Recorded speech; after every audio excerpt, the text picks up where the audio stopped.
în decorul. Astăzi facem mersul înapoi, pe bază de targeting, dar atingerea covorașului cu picioarele din spate. Suntem atenți, mai Max? Bravo! Începem! Acum ridicăm câinele din poziție pe baza atingerii cu mâna și îl punem în mișcare de mers înapoi, moment în care dăm click.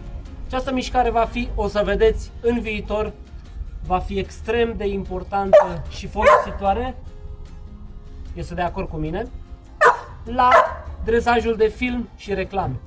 Ia Max, ia să te văd. Înapoi. Max, Max, înapoi.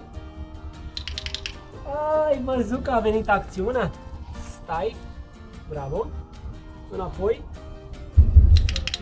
Ui, ce băiat bun. Bravo. Înapoi. Culcat. Culcat. Bravo. Stai.